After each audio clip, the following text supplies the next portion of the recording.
Halo, Assalamualaikum warahmatullahi wabarakatuh. Kami dari kelompok 3, kami akan membahas materi mengenai audit atas siklus perolehan dan pembayaran kembali modal. Perkenalkan, nama saya Novali Afri, saya sebagai ketua kelompok dan rekan-rekan saya yaitu Perkenalkan, saya Farah Zakirah. Perkenalkan, saya Indah Aprilia. Di dalam materi audit atas siklus perolehan dan pembayaran kembali modal, terdapat siklus perolehan dan pembayaran, fungsi-fungsi terkait, pengendalian inter atas siklus perolehan dan pembayaran, penyajian substansif atas siklus perolehan dan pembayaran. Yang pertama, membahas tentang siklus perolehan dan pembayaran. Pada dasarnya, perolehan dan pembayaran termasuk dalam dua golongan transaksi yang berbeda, yaitu siklus perolehan barang atau jasa dan siklus pengeluaran kas untuk perolehan tersebut. Yang pertama, perolehan barang dan jasa, aktivitas seperti adanya pembelian bahan baku, peralatan, perlengkapan, prasarana, reparasi, dan pemeliharaan serta penelitian dan pengembangan. Yang kedua, pembayaran untuk barang dan jasa merupakan aktivitas penting bagi seluruh entitas. Aktivitas tersebut secara langsung mengurangi saldo akun utang, terutama utang dagang. Jadi, tujuan keseluruhan di dalam audit siklus perolehan dan pembayaran yaitu untuk mengevaluasi apakah akun yang dipengaruhi oleh perolehan barang dan jasa dan apakah pengeluaran kas untuk perolehan tersebut secara wajar disajikan sesuai dengan prinsip akuntansi yang diterima. Siklus perolehan dan pembayaran kembali modal berfokus pada akuisisi sumber daya modal melalui utang berbunga, ekuitas pemilik, dan pembayaran kembali modal tersebut. Siklus ini juga mencakup pembayaran utang dan dividen. Ada 4 karakteristik siklus perolehan dan pembayaran kembali modal yang akan mempengaruhi audit atas akun-akun adalah sebagai berikut. Yang pertama, relatif. Sedikit transaksi yang mempengaruhi saldo akun, tetapi setiap transaksi seringkali jumlahnya sangat material. 2. Jika tidak dimasukkan satu transaksi tertentu, mungkin jumlahnya akan material. Ketiga, ada hubungan hukum entitas usaha klien dan pemegang saham, obligasi atau dokumen serupa. 4. Ada hubungan langsung antara akun bunga dan dividen dengan kewajiban dan ekuitas. Yang kedua, membahas tentang fungsi-fungsi terkait. Fungsi-fungsi yang terkait sebagai berikut. Pertama, audit terhadap utang usaha. Yang kedua, audit terhadap wesel bayar.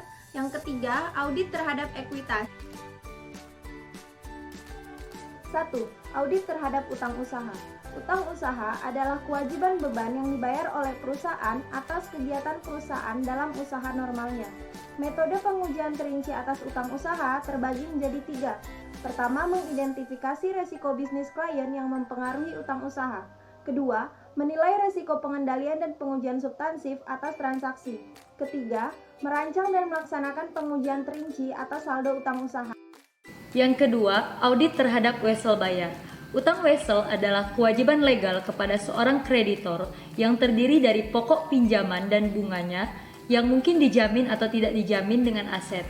Biasanya, wesel diterbitkan untuk suatu periode tertentu antara 1 bulan sampai 1 tahun, tapi ada juga yang jangka waktunya lebih panjang. 3 tujuan audit wesel bayar. Yang pertama, pengendalian inter atas wesel bayar memadai.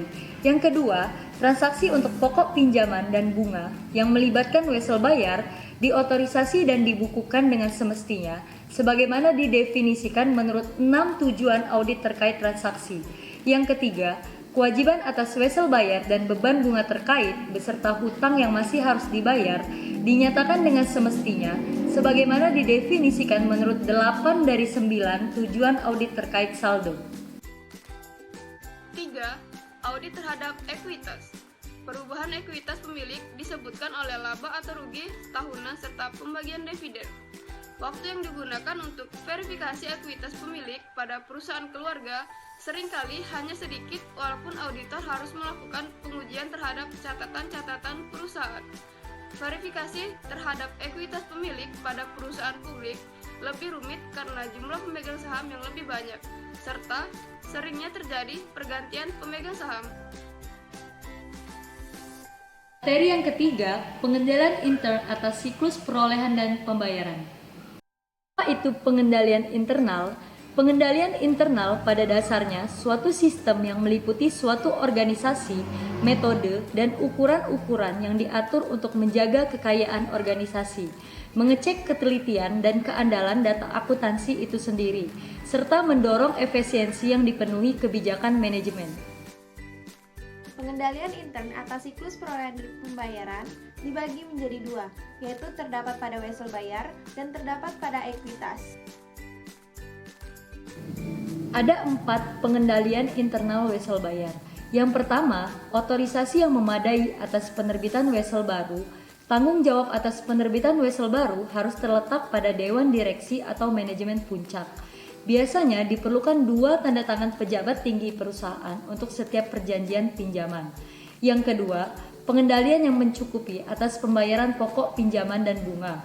Pembayaran bunga dan pokok pinjaman harus dikendalikan sebagai bagian dari siklus perolehan dan pembayaran. Pada saat wesel diterbitkan, bagian akuntansi harus menerima satu tembusan seperti pada penerimaan faktur dan laporan penerimaan. Yang ketiga, dokumen dan catatan-catatan yang memadai. Hal ini meliputi penyelenggaraan buku tambahan dan pengawasan terhadap wesel-wesel kosong atau yang telah dibayar oleh petugas yang bertanggung jawab. Dan yang terakhir, verifikasi yang independen secara periodik.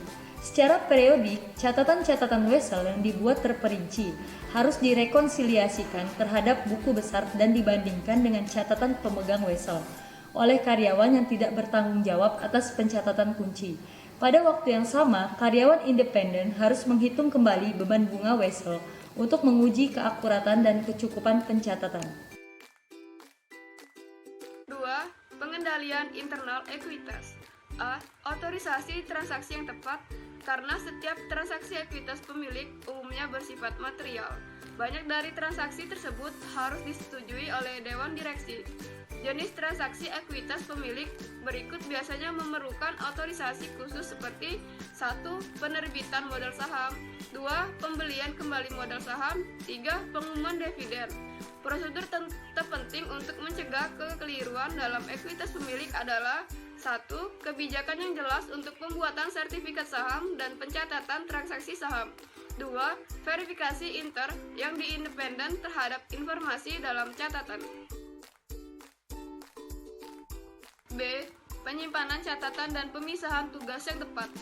Jika suatu perusahaan menyimpan catatan miliknya sendiri mengenai transaksi saham dan yang beredar, pengendalian internal harus memadai untuk memastikan bahwa pertama, pemilik aktual saham diakui dalam catatan perusahaan.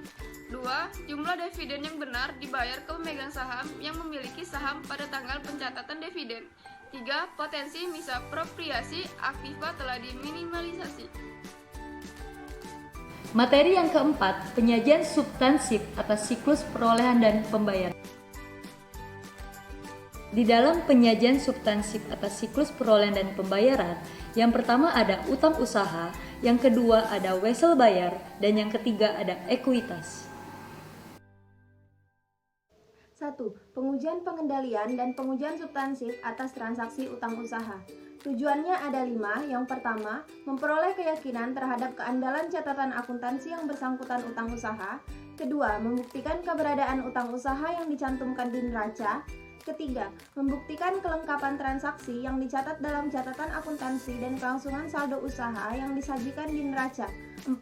Membuktikan kewajiban klien yang dicantumkan di neraca. 5. Membuktikan kewajaran penyajian dan pengungkapan utang usaha di neraca. Prosedur audit awal dalam program pengujian substansif terhadap utang usaha. Pertama, urut saldo utang usaha yang tercantum di neraca ke saldo akun utang usaha yang bersangkutan di dalam buku besar.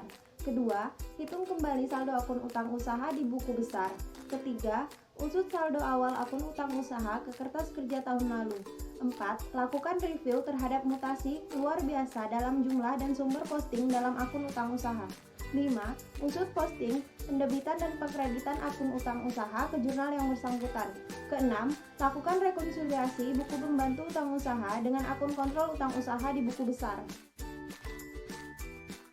Pengujian analitik dimaksudkan untuk membantu auditor dalam memahami bisnis klien dan dalam menemukan bidang yang memerlukan audit lebih intensif.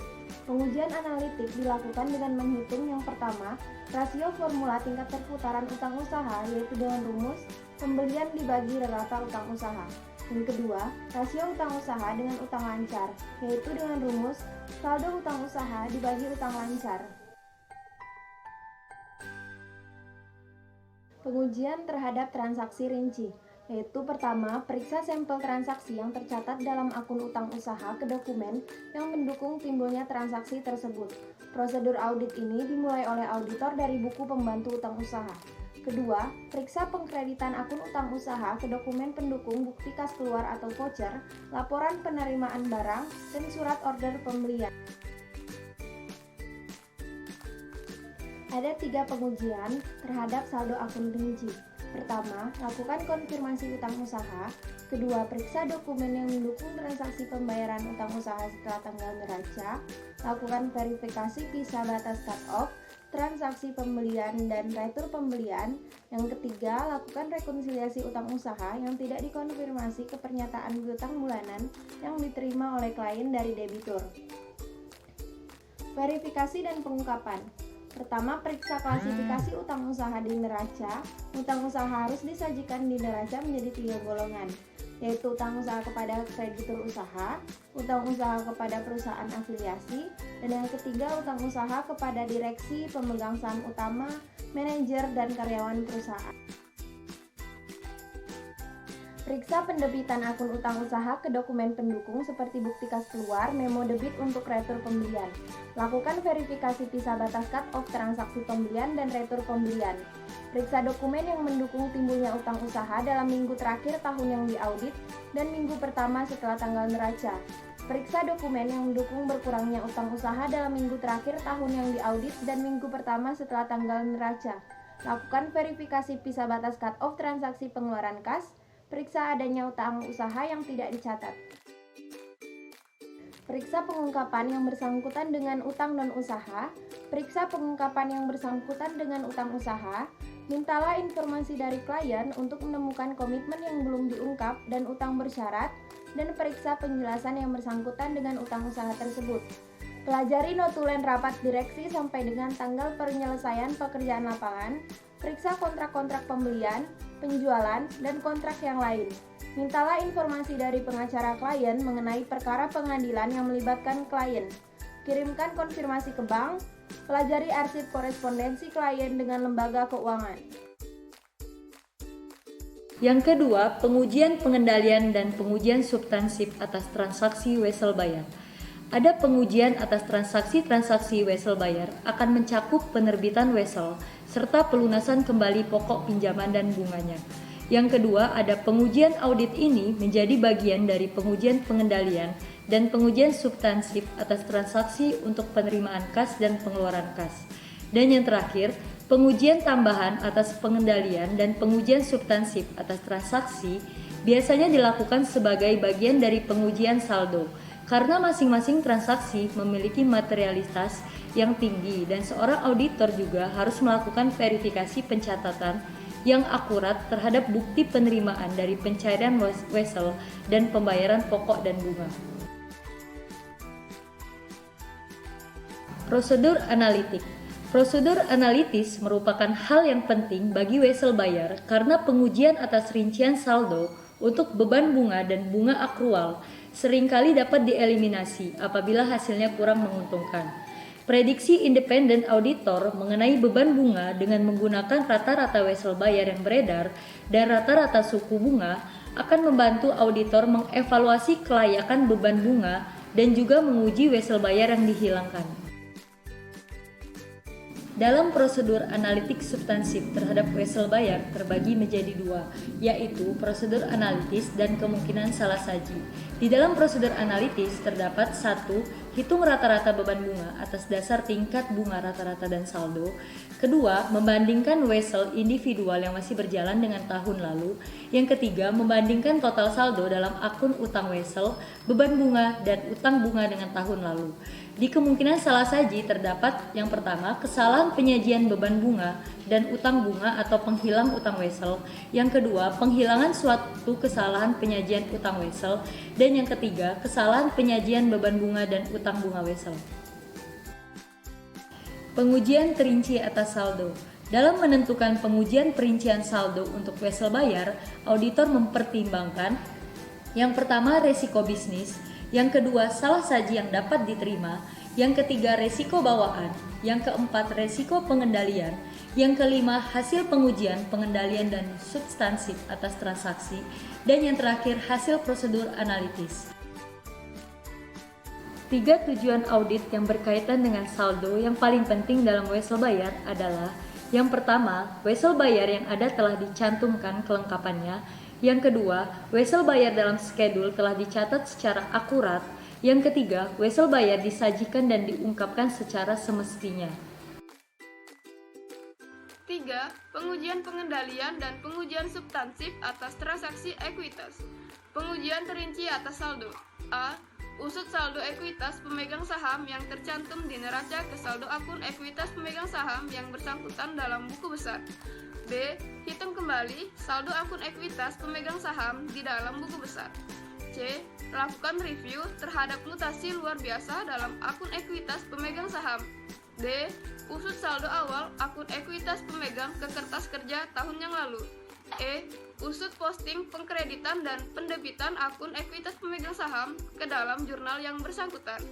F. Lakukan rekonsiliasi akun kontrol modal saham dalam buku besar ke buku pembantu pemegang saham dan buku sertifikat saham.